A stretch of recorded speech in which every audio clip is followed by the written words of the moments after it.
what do things look like when it's a little bit hazy out there? Like let's say there was some mountains, and off in the distance there was a further mountain. What might you notice about those two different mountains that would give you a sense of distance between them? Kind of bluish with that kind of grayish haze. If you take a look in the folder called Contrast, you can see a construction worker, and take a look at this. Look at how deep the blacks are in the shadows around here and how bright the highlights are. So this has a very strong contrast, deep shadows, bright highlights.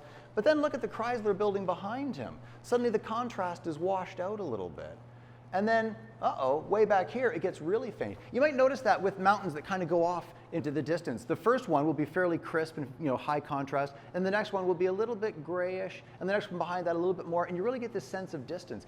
So let's give something a try here. Let's say this is a little historical air show, and a plane has come in, and it's going to do a little low flyby. First off, wait a minute. This is a full color airplane. I dragged it into here and it turned black and white. Why might that be? There's no adjustment layers over here. Let's take a look at this image. Nope, it just went black and white on its own. If we look in the channels panel of the airplane, we've got a red channel, a green channel, a blue channel. If we look in the channels panel, oh, look at this, gray. This image is grayscale.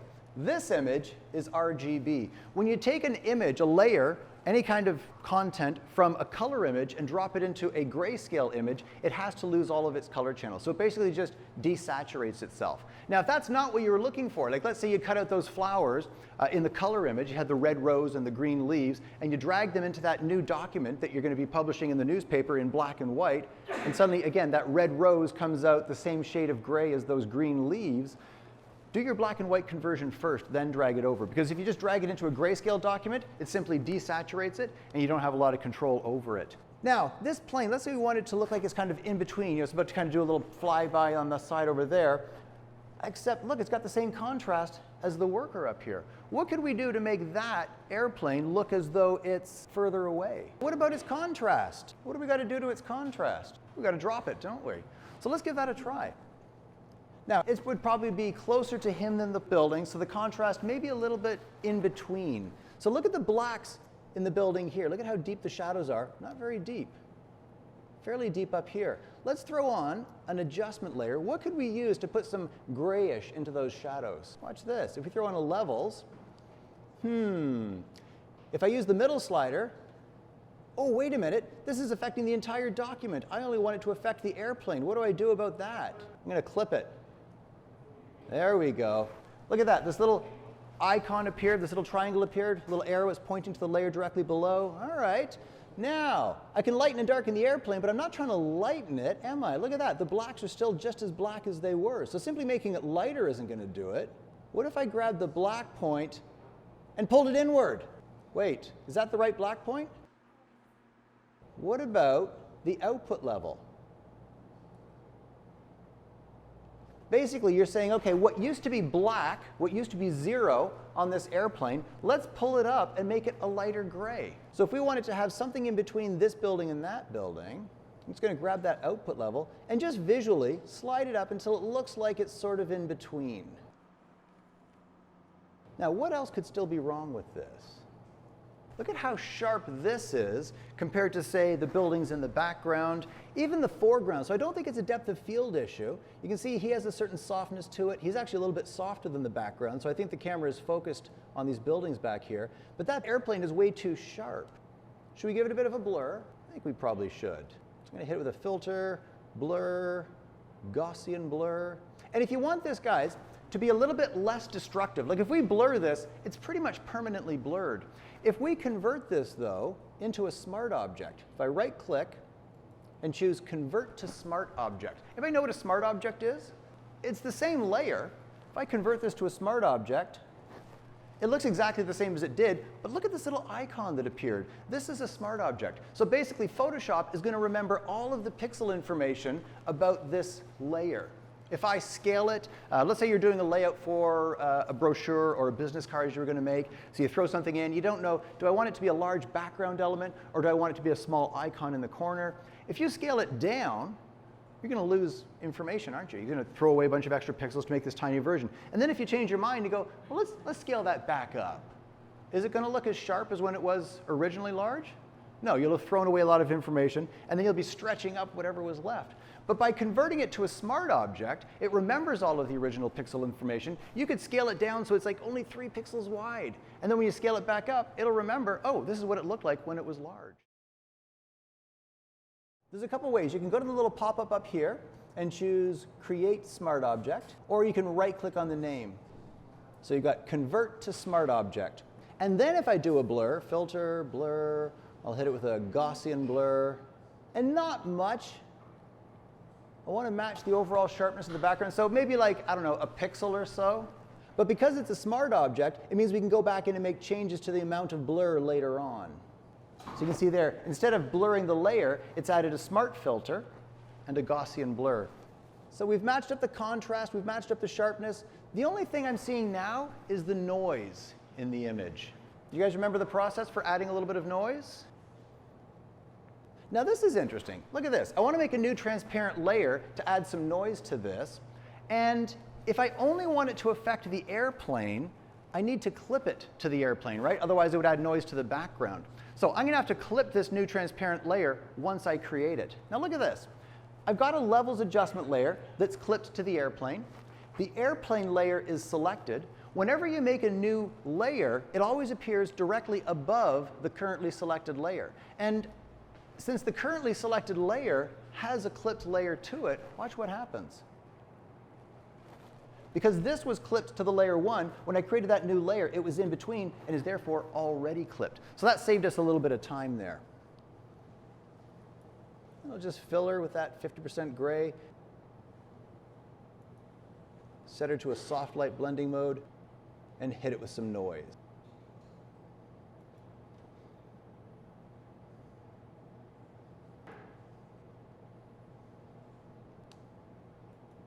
And again, if that noise is a little bit too sharp, you can just put a little bit of Gaussian blur on it. Well, because it's a little bit too sharp, so we blurred it, and it was still a little bit too smooth. Like here it is without the blur, and here it is without the noise. It's obviously sharper than the background, and actually here it is without the contrast. It just looks like it's, you know, a little toy, maybe it's a little model airplane that's flying past. To give it the sense of distance, we threw on that levels adjustment layer to kind of wash out the contrast a bit. Still too sharp for the background, so we hit it with a little bit of a blur. And then to match up the noise in the image, we threw that 50% gray layer over. But again, with just 50% gray, it's going to fill the image with 50% gray. It's that blending mode that turns it into just an adding noise layer. Now, if we wanted a second plane, maybe like a little further behind, get a more sense of distance to it, we can select all these layers here, and we can duplicate them all. Let's say I put them behind, so it looks like it's further away. If I scale them,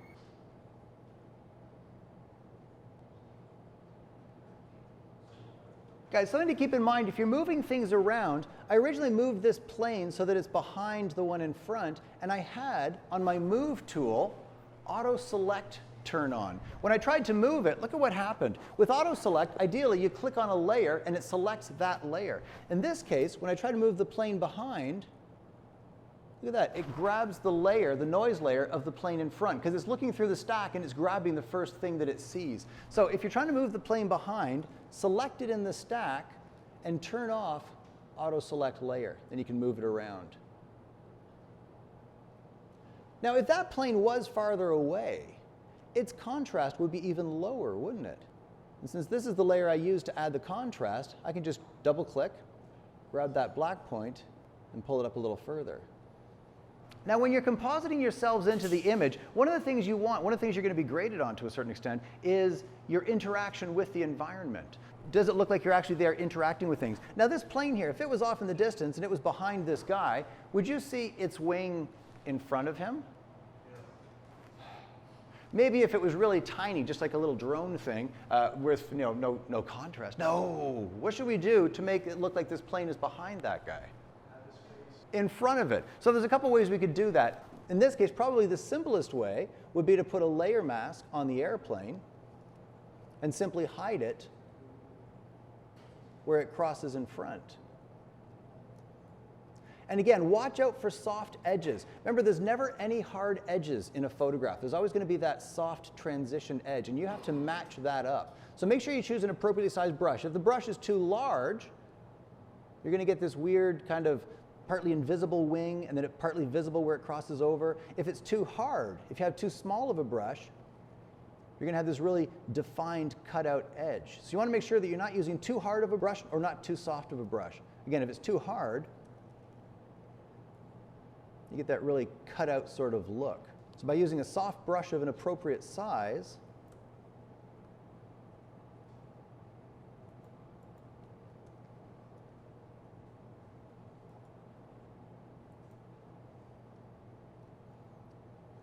now, depending on how much interaction you have with the things in front of you, like in this case here, I simply used a layer mask and hid the bit of the wing that was going behind the guy's hat there. There's another way we could do that. And in fact, if there's a lot of stuff in front of you, this might be a better way. Watch this. If I go to the background layer, this picture of this guy is at the very bottom of the stack. He's on the background layer. If I take the guy and make it just a fairly rough selection here of the area that I know I want things to be behind, and if I duplicate that onto a new layer, keyboard shortcut, Command-J, look at that little stack of him there. I made a little copy of him. And if I drag that to the top of the stack, look at what happens. Basically, he's sitting up here on top. Everything else is in behind him. Now, he's covering up the plane completely there. But what if I cut him out so he was fully transparent behind?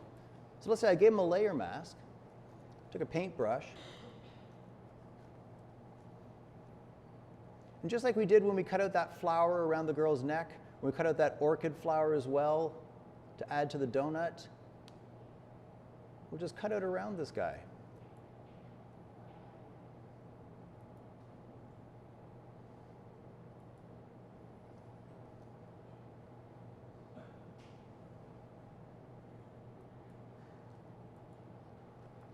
I'm not going to go the whole way around, but I'll get at least around his head and shoulders.